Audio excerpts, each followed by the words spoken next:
വായിക്കുന്നത് സുഭിക്ഷ. പ്രധാന വാർത്ത: കുട്ടിക്കൊമ്പൻ നാട്ടിലേക്ക്. വാർത്തകൾ വിശദമായി. കാട്ടിൽ നിന്നും കൂട്ടം തെറ്റിയ കുട്ടിക്കൊമ്പൻ നാട്ടിലെത്തി. പാലക്കാടിലാണ് ഈ സംഭവം നടന്നത്.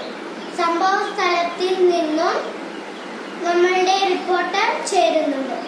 ഹലോ സുഭിക്ഷ, കേൾക്കാമോ? എന്താണ് അവിടെ സംഭവിച്ചത്? എങ്ങനെയാണ് ആനക്കുട്ടി നാട്ടിലെത്തിയത്? നാട്ടുകാരെന്താണ് പറയുന്നത്?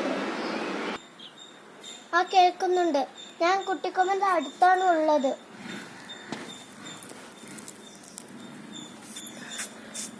കാട്ടിൽ പെട്ടെന്നുണ്ടായ ശബ്ദം കേട്ട് പേടിച്ച് നാട്ടിലെത്തിയതാണ് കുട്ടിക്കൊമ്പൻ. അവന് നല്ല വിഷമുണ്ട്. കാരണം അവന്റെ അമ്മയെ കാണുന്നില്ല. അവന് നല്ല വിശപ്പും ദാഹവുമുണ്ട്.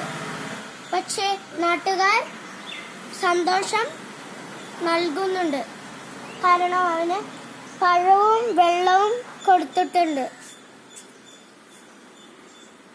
അവന് നല്ലൊരു പേരും വെച്ചിട്ടുണ്ട്. അവർ ജഗ്ഗു എന്നാണ് അവർ വിളിക്കുന്നത്.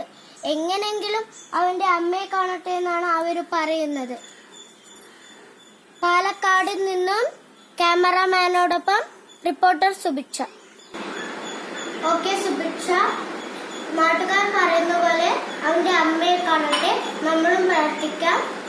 ഇതോടുകൂടി വാർത്തകൾ അവസാനിപ്പിക്കുന്നു. നന്ദി, നമസ്കാരം.